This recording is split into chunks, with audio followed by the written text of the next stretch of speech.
Hello and welcome to another Too Young to Get Old video podcast. In case this is the first time you've joined me, let me just say that my background is I'm a writer and a broadcaster and also a psychotherapist. I have a particular interest in positive aging, in keeping people as vibrant and energetic and enjoying life to the full for as long as possible. I've been interested in this and written about it a great deal over the last 12 years, and my other interest in it is that basically I'm the right age because I should be 73 in about another month, so I'm very interested in staying young and healthy and fit too.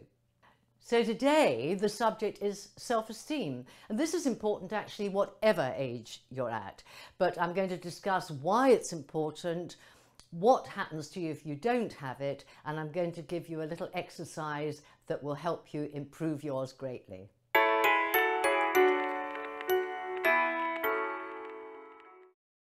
So what is self-esteem? I think a lot of people confuse this with confidence or I don't know, just positive thinking or something, but really it isn't. Esteem comes from the Latin word estimare, which means to estimate. So basically your self-esteem is how you estimate or rate yourself.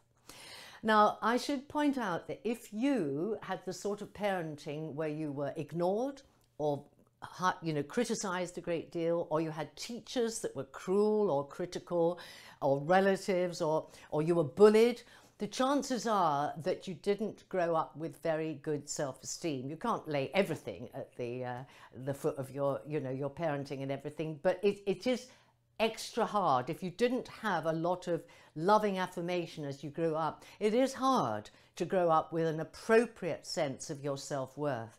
So that's just something to file away. Can you do anything about it? Yes, you can. Some people think that self-esteem should be a kind of constant and it shouldn't go up and down, but in my experience, it very much does. And I think particularly as you get older, and particularly as life reverses hit you, and perhaps you lose a partner or you've lost your job or whatever, you can feel as if your self-esteem plummets, and certainly your confidence does.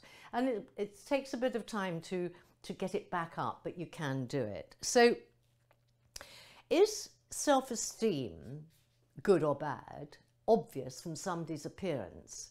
I find this quite an interesting topic because I remember once working in a magazine office with somebody who was somebody wore very nondescript clothing, her hair was all over the place, she didn't socialize well, she kept herself to herself, she didn't seek promotion.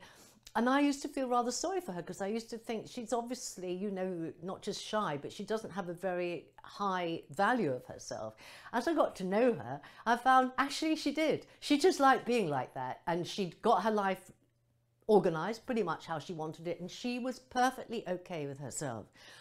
By contrast, I've met people that are gorgeous and beautifully made up always, well, that's the women obviously, but really appearing to be confident and always not a hair out of place and lovely. And sometimes if you peel away that veneer, you find that that person is desperately short on self-esteem and positive regard for themselves. Indeed, that may be why there's never a hair out of place. Some people can't even go out and say hello to the postman unless they've got a full makeup on. You can't really judge people by their appearances. This is a real gut thing, and I think for people that have poor self-esteem, they worry about increasing it sometimes because they think, will I become insufferable? Will I be boastful? Will I be all full of myself? No, that's not what is going to happen. Really, appropriate self-esteem is simply feeling I'm as entitled to be on this earth as anybody else, and I'm okay. That's all you have to aim for. You don't have to be fantastic, just okay. If you wake up feeling that way, you can build up on everything else, your confidence and getting over shyness and everything.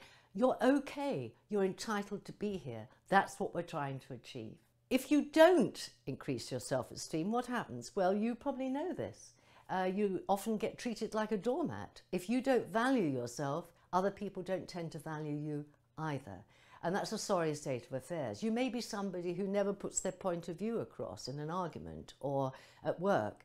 You may be somebody who always feels that they have to say yes to things because you want people to like you, because perhaps you don't like yourself that much. And yet you're then being forced into doing all sorts of things that you really don't want to do. When you have appropriate self-esteem, you are able to go, yes, I'll do that, or no, I won't do that, and you won't feel catastrophically bad about either. So what are we going to do to improve it? This is a very good exercise. I've used it over the years. I'd like you to write down 50, that's 50 things you like about you. Now, trust me, if you've got poor self-esteem, you are going to find that colossally difficult. I once had a patient, sent her away for a week to write her 50 things. She came back with 2. So that's how some people are. And it goes against the grain for you because you think, I don't want to praise myself. I don't want to be a boastful person.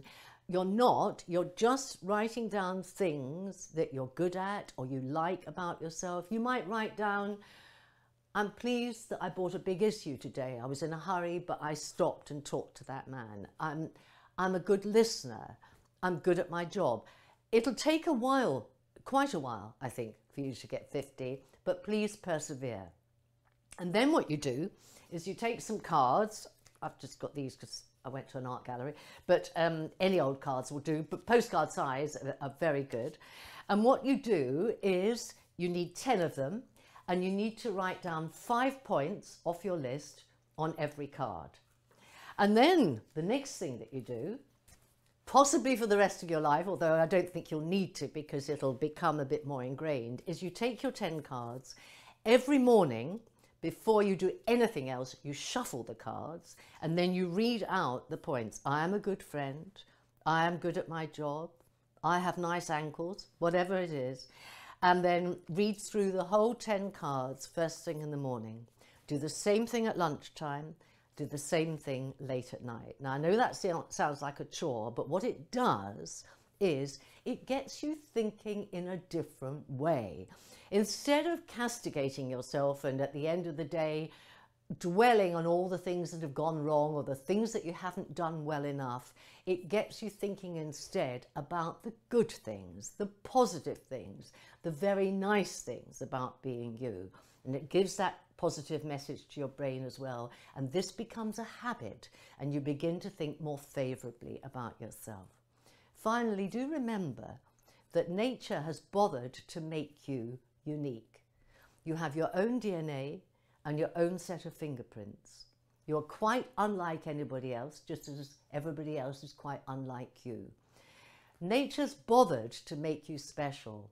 Please start thinking that you are special and life will become a lot easier.